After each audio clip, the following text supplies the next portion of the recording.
جوابیه شبهه دهم. در مورد اولین دقایق نوار طعام میت پخش شده در جامعه و به غلط فکری انداختن افکار عمومی توسط سخنران محترم جمعه عاقلا در این مورد.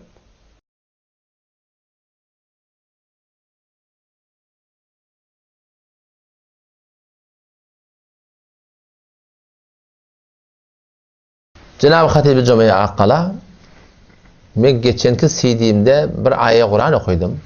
Şunu merdeme bir torivane mudet ya ki öğrelep adamla birbirine talamlaşmaya. Ayet Kur'an يَوْمَ تَبْيَدُّ وُجُوهُ وَتَسْوَدُّ وُجُوهُ erti kıyametin bir günü ki yüzler ak olacak, kara olacak. Şu gurrunu ben mukaddemeyi taamiyeti ki gurrunu verdim, şimdi ben verdim. Erti yüzler kara olacak, kıyametin ak olacak. Ehl-i cennetin yüzleri ak olacak.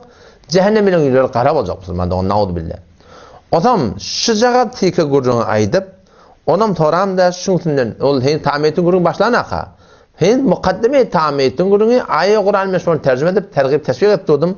Şıcağa tika gurrunu alıp deyiptir ki ha o da bunlar ol bir adamlan hakkında şu yüzleri kara diye aytı ertikun cehennemi diye aytı cehenneme bile girecek diye aytı hatın çıkacak belki bile hayat adamlan hakkında aytı ol bir adamlan hakkında diye ki şıcre taamiyetin hakkında şıdatlar mekruh tehrimi diye şıdatları imelli aytı adamda taamiyeti tamamını pişirmeli aytı adamda tadak verip dua eten adamlan erti yüzler ne olacak kara olacak diye aytı.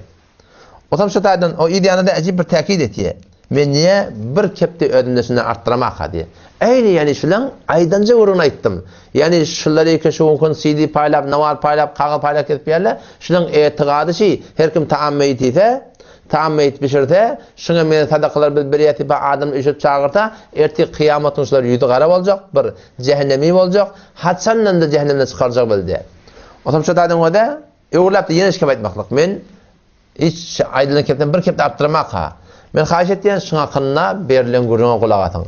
Bir tika gurrun, yankı taammiyetin avvalkı mukaddemeti, heni taammiyetasın girmedik gurrun, hiç bu gurruna repti yok Müslüman doğun. Muhammed emin akun, şu bir tika gurrun koydu olsun. Allah Teala menden, sizden, Ehl-i Ulil Türkmen Sahra, amal ettiyen adamlardan kabul etti. Allah Teala erti kıyamet dünyanına varamıza, ak yüz adamlardan biz aylandıraversin. Türkmen doğatı yüzün ak olsun deyip. Şu yüzün ak olsun diyen doğa, Kur'an'da Allah Teala zikrettir. يَوْمَ تَبْيَدُّ وُجُوهُ وَتَسْوَدُّ وُجُوهُ Kıyamet günü ol bir gün yüzler ak olacak, kara olacak. Yüzün ak olsa cennetçiliğinin alameti. Yüzü kara olsa adamın kafirler eset derset kara olacak. Ondan beri de Adem ve Müslüman deyip bu dünyadan imansız giden olsa, münafık geçen olsa, ya katı bir günah karşıtı giden olsa, onlar hem Hudayet hakikaten yüzü kara olacak, onlar cehenneminin alameti. Sonra Hasan çıkıp olur, ayet çıkıp olur mu ya olmaz mı? O Allah'ın alımına tapsırıldı. Bidun mukaddeme esli gurruna barayli. Mevzu ne men gurruna? Taam-ı meyit. Taam-ı meyit diyen ne şey öyle pişirliyor ha. Öyle intiylemadan süreyim. Öyle karat maksat tuhaf yetirecek olup bizim aramızda avvalki 7 günle ya kâzı ortadan bu ad elhamdülillah dayı olimpiyarla milletimiz şu ayet 3 gün olmalı eşitiptirler ne kadar eder 3 gün tutuyorlar.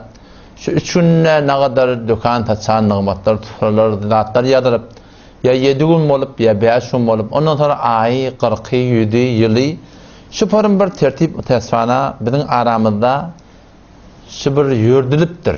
Kimin sen yördülüptür? O inşallah öylekten sonra gurrum olur.